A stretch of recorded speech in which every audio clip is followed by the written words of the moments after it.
Hi everyone, this is Julianne Victoria of Through the Peacock's Eyes. Welcome to my channel. This is my second ever VR and it's to Lavender Moon, and she is, I guess, hosting a spiritual fairy book group and a Facebook group that goes with it that I have joined. It's kind of something I've been looking for, a little community to discuss things with, and I thought the fairy topic was very interesting. So this is a VR to question she put out there to us. Oh, and if you're interested in being a part of it, reading along with the book, or just following along, I will link her video about it on screen here at the end. I'll try to remember to put it in the description box, but sometimes I forget, but I will put it on screen. And you can, from her video, find the Facebook link and ask to join the group and so on. So she put out 7 questions for those of us in the group or following along. And I will have to say there's some people who are part of it who are not on Facebook. So if you don't have Facebook, you can follow it along and interact through YouTube as well. Okay, so the first question she put out there for us, or asked for us, number 1, what are fairies to you? So to me, fairies are nature spirits. You could say the elementals. They are beings and or spiritual energies that exist in different realms. And I do feel they can sometimes appear in our realm, but they're like in other dimensional realms most often. I guess to sum up what that is. And I jotted down a few notes of my experiences with fairies. So first of all, as a child, I was always aware of them, like in the garden. I wouldn't say I ever saw like a fairy. And then there were, if you saw my video, so I grew up in a haunted house. I'll try to remember to link that on screen as well. There are what I call the house gremlins. And the movie Gremlins came out when I was a young child in the 80s. So that's the term I use. They're not technically gremlins, right? But brownies, hobgoblins, little trickster spirits, which I include in the fairy realm. Because to me, the fairy realm includes, if you're going to list off all those sort of fairy elfish type creatures, I include it all in that. So there were those trickster spirits, what I call the house gremlins, that caused problems, that unplugged phones, that occasionally knocked heavy things over, that would make things disappear, move things around the house. I won't go further into that, but I'll link my haunted house video on screen. I can't remember how much I go into that there. And then in my old home, so I lived in Seattle, Washington for 15 years. And in my backyard there, I had a huge hawthorne tree. And hawthorne trees are kind of known to be where fairies reside. And I definitely knew fairies resided there. I actually even caught the face of one on a picture. So I was taking a picture of my passion flowers and the hawthorne tree was behind it in the background. And in between some leaves, there is a fairy face. So I actually took a picture of one. I still have that picture. And then also when I lived in Seattle, my next door neighbor, one time, I was over there with a few neighbors for like a barbecue or something. And we were just kind of sitting like picnic style on the grass. There weren't that many of us. And behind one of the guys, there was no wind. Behind one of the guys, one of the flowers, plants, I forget what it was sort of doing this all by itself. And he kind of saw it too. And we're all like, he's kind of like, I don't know what's going on there, but there's something moving that plant. And I think it was a fairy sort of playing and swinging and dancing on it. I also had an experience in that backyard with the hawthorn tree. One day I'd gone for a run. I was lying in my backyard stretching on the grass.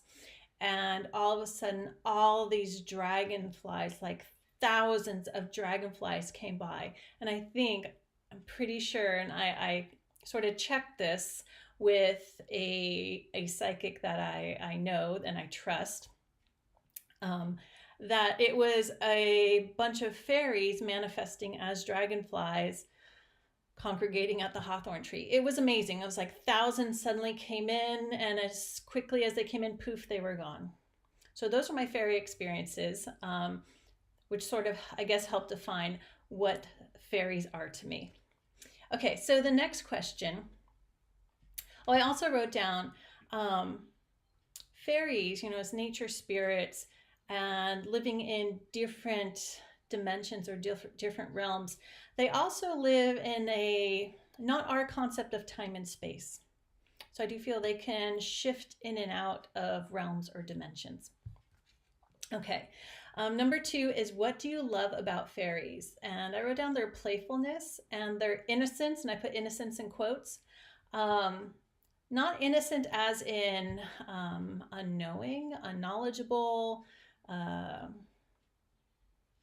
naive, but just that openness to things, like childlike innocence, openness, and playfulness. That's what I like about them.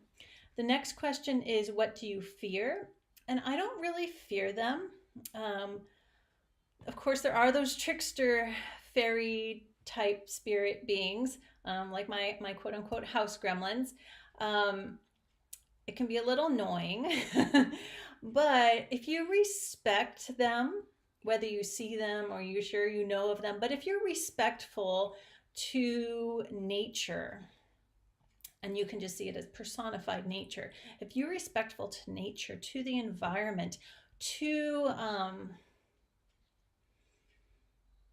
the needs of nature and environment, and you don't go around just being disrespectful in general to people and things, you will also be respecting fairies or nature spirits, and even other beings.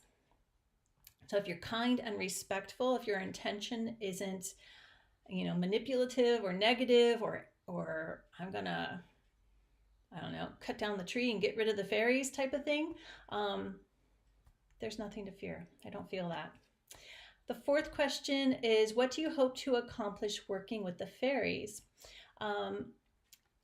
I'd like to kind of understand their perspective of us humans, of the world, of nature, of the environment better. So seeing things more through their eyes, if that's possible, and also how to actually connect to them on a deeper level, if they are open to it, of course. The 5th question is, how do you open to grace? Which I thought was an interesting question.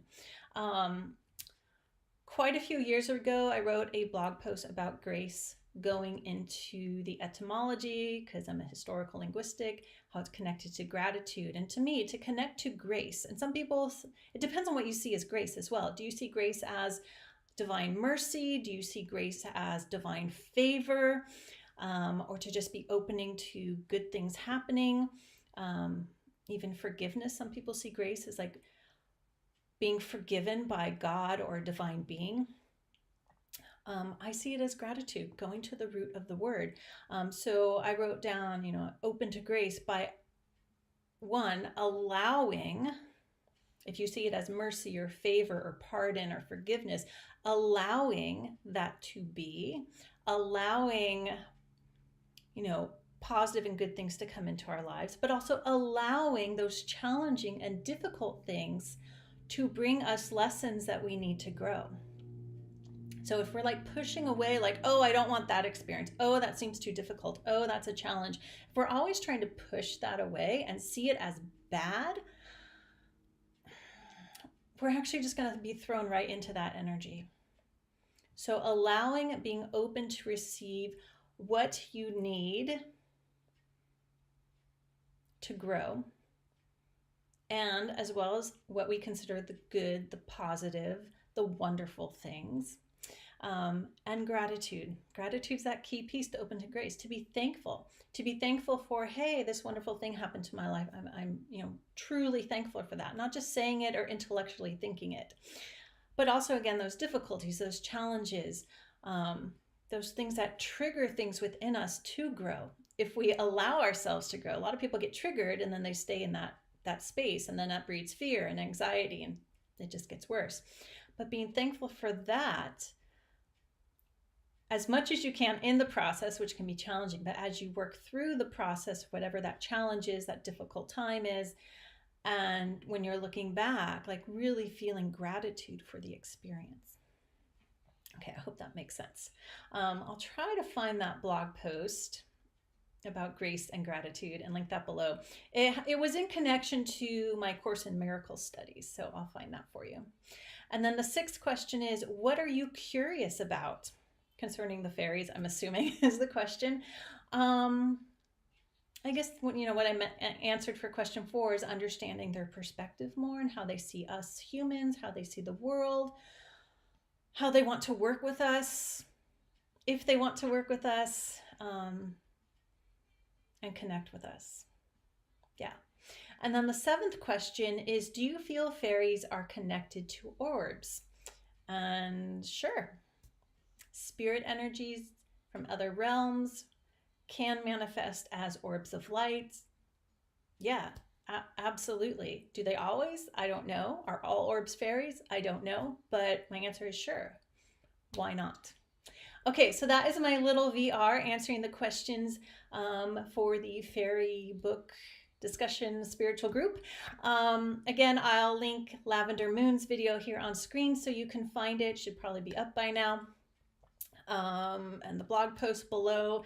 And yeah, thank you for following along. And I'm going to film a video because Lavender Moon did this as well. Her name's Amber. That's her channel's Lavender Moon. She showed some of her fairy decks, and I realized I have quite a few, so I'm going to also record a fairy deck for my deck tour playlist. So I'll be doing that next, and that will be linked here on screen as well if you want to check that out. All right, everyone, thank you for watching, liking, sharing, subscribing, and I'll see you back here soon.